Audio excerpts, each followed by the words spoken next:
I told ChatGPT that he should act like my creative director for my new Godot game project.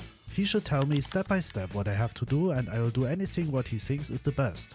If you want to see more projects like that or tutorials, then just leave a subscribe or a like and let's go. The first task was to create a new 2D project where I start with a folder structure for every type of resource. Then I create a main scene and save it. After each task I'll tell him that I'm done and he gave me the next task. Now we started with creating a character body 2D for the player scene with a collision shape and a sprite. As a sprite, the AI told me to use a square, so I draw a 32 by 32 pixels sprite and choose it as a texture for my sprite. Then I just add a collision shape and the player scene was done.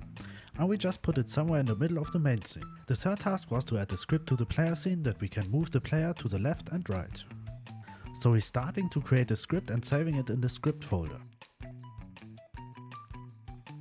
While I was starting the game, I figured out that the movement was not working. After several attempts to blame ChatGPT for this, I just figured out that I'm just too stupid to copy the code from an AI. Finally, I fixed the movement problem and we can go to the next task.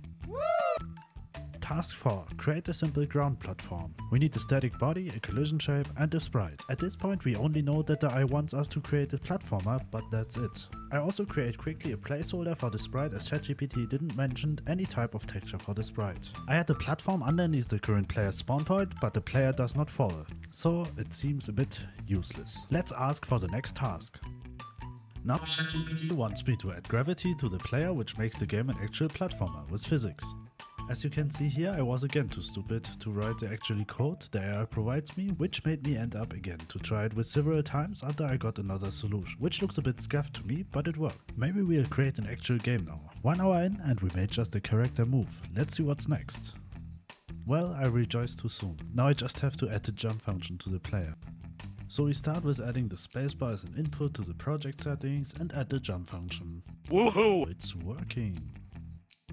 Task 6 and we start with creating collectible in form of a coin. We start by creating a simple circle, also as a placeholder. We create a new area 2D scene which will react whenever the player will enter this area.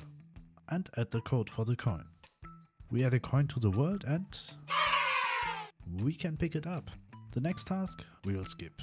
I forgot to take the audio, but at this point the AI wants me randomly add a coin collect sound, which sounds kinda like. So we will step over directly to task 8 where I add the score for the collected coins. We create a canvas layer in the world scene and add a label as a child. Then we create a world script where we add the function which will update the score of the player and update the label. We only need to trigger this function whenever the player is collecting a coin. But what is a game without a game over window, right? So the next task of ChatGPT is to create a game over window which will always open whenever the player is falling from a platform. Rather than creating a game over scene which will display the game over the whole screen, which will tell the player in bold and capitals that you lose, the AI wants us to create a label with code just on top of the world scene and make the player can't move anymore. But that the player will not give up at this point, the AI tells us in the next step to create a reset function. It started great, but at this point I should add a function to delete the label which will show game over to restart the game, but that was not working. After a bit of debugging and recheck if it's my incompetence again, I figured out that the code I got provided creates not 1, but 1,000 labels as the creation was run in Delta. To fix that we just put an if statement beforehand to check if there's already a game over label, before we create a new one. I also create a restart function which will properly reset the collectibles and add them back to their spawn positions whenever the player is resetting the game. Woohoo, we are done, but it looks not great yet.